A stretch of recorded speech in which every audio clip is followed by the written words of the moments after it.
6 p.m. Pakistan Standard Time. Assalamu alaikum. This is Radio Pakistan. The news read by Daman Zaman. The headlines. The Prime Minister has reiterated the government's commitment to ensure quality education for all the segments of the society. The Deputy Prime Minister has held separate meetings with the foreign ministers of Russia and Iran on the sidelines of the Shanghai Cooperation Organization Council of Foreign Ministers meeting in Tianjin and discussed ways to strengthen bilateral ties. The Finance Minister, in a virtual meeting with the Moody's rating agency, has expressed Pakistan's commitment to unlock inclusive and export-oriented economic growth. The President of Iran says Tehran will never forget Islamabad's support during the war with Israel.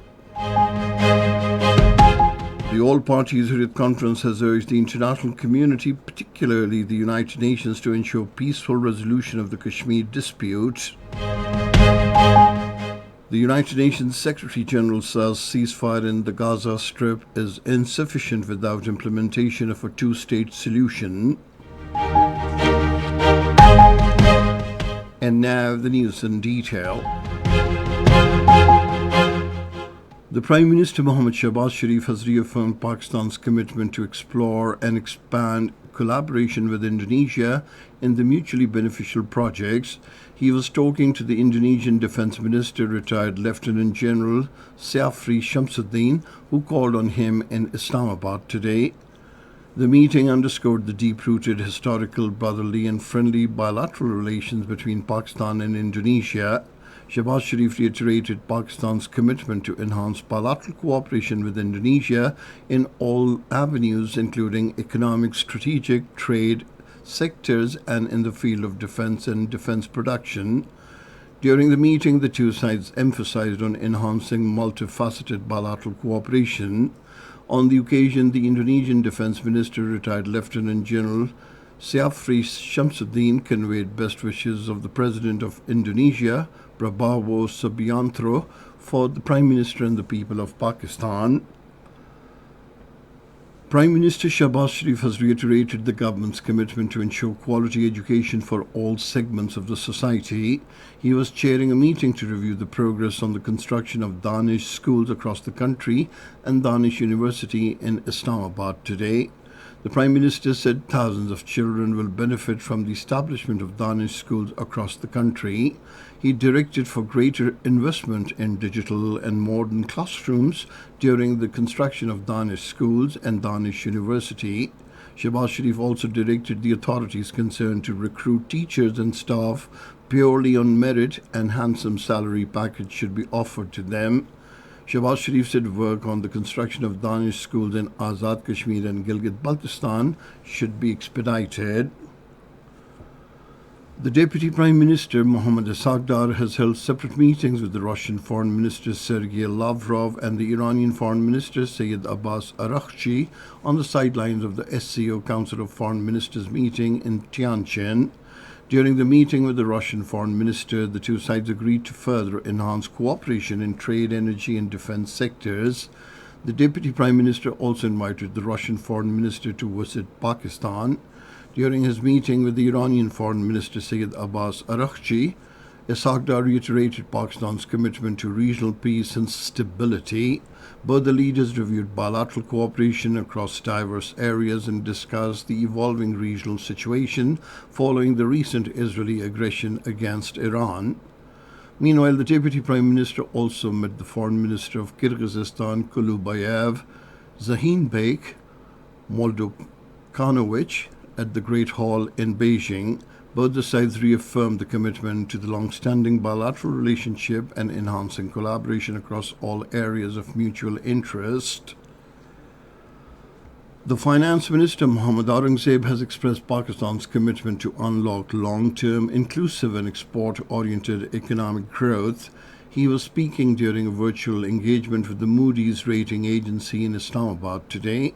The finance minister said the government is implementing measures to expand the tax base, plug leakages, and enhance compliance. He said multiple policies are being implemented to achieve tax to GDP target of 13 to 13.5% in the next few years. During the session, the finance minister apprised the Moody's team of the significant strides Pakistan has made in stabilizing its economy and laying the foundations for sustainable and inclusive growth. This is Radio Pakistan giving you the news. The Iranian President Masoud Pezeshkian has said his country attaches great importance to its relations with Pakistan. Talking to the Interior Minister Mohsin Naqvi in Tehran, he said Iran would never forget the support provided by Pakistan during the war with Israel. The Iranian president said the Zionist regime is trying to create divisions among the Muslim countries, emphasizing that unity and harmony among Islamic countries was essential. Masoud Pezeshkian expressed satisfaction over the current bilateral relations between Iran and Pakistan. He emphasized the importance of diplomatic exchanges and constructive dialogue to expand cooperation between the two countries. The Interior Minister congratulated the Iranian president on the great victory in the war. He said Pakistan's parliament was the first to pass a resolution condemning the war imposed on Iran and supported Iran's legitimate right to self-defense. Meanwhile, the Interior Minister Mohsin Naqvi also met the senior advisor on international affairs to Iran's Supreme Leader Dr. Ali Akbar Velayati in Tehran and discussed matters of mutual interest, Pakistan-Iran relations and the regional situation. They exchanged views on the current situation in the region following the Iran-Israel ceasefire. The Interior Minister conveyed best wishes from Pakistan's political and military leadership to the Iranian Supreme Leader Ayatollah Ali Khamenei. Senior leader of the All Parties Hurriyat Conference, Mirwais Umar Farooq, has said the mistreatment of Chief Minister Umar Abdullah by the Indian police is a stark reflection of the humiliation and repression faced daily by ordinary Kashmiris under India's illegal occupation of Jammu and Kashmir. The Mirwais Umar Farooq's remarks came after Umar Abdullah was manhandled by the Indian forces while attempting to visit Mazar-e-Shuhada at Naqshband Sahib in Srinagar. Meanwhile, the All Parties Hurriyat Conference spokesman Advocate Abdul Rashid Minhas, in a statement in Srinagar, expressed deep concern over the continued silence of the international community in the face of unabated atrocities and political injustices unleashed by the Bharatiya Janata Party-led Indian government in Kashmir. He said despite deploying over 1 million troops and resorting to every brutal tactic, the Modi regime has utterly failed to crush the Kashmiris' just struggle for their inalienable right to self-determination.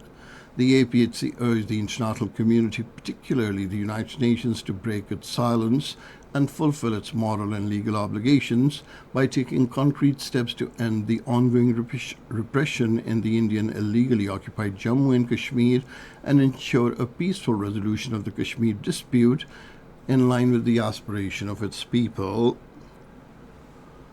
The United Nations Secretary General Antonio Guterres says ceasefire in the Gaza Strip is insufficient without implementation of a two-state solution. In a statement, he said the territory is witnessing death and destruction with no parallel in recent times. He said about 5 million Palestinians are living without basic rights, which is against humanity and the international law. The United Kingdom introduced digital e-visas for Pakistani students and workers from today, marking a significant move toward a modernized and streamlined immigration process. According to the British High Commission in Islamabad, Jane Marriott, the e-visa system aims to make the visa process more secure, efficient, and user-friendly. She emphasized that transition to e-visas would simplify the process for Pakistani students and professionals. And finally, the weather report. Rain, windstorm and thunder showers are likely at most places in Islamabad, Punjab, Khyber Pakhtunkhwa, southeast and upper Sindh, northeast and south Balochistan, Gilgit-Baltistan and Kashmir during the next 12 hours. However, scattered heavy falls are likely in Islamabad, Punjab, upper Khyber Pakhtunkhwa, northeast Balochistan and Kashmir. And that is the end of this news bulletin. For more news and analyses, log on to our website, radio.gov.pk, and you can also watch the live video streaming of our bulletins on the link facebook.com/Radio Pakistan News Official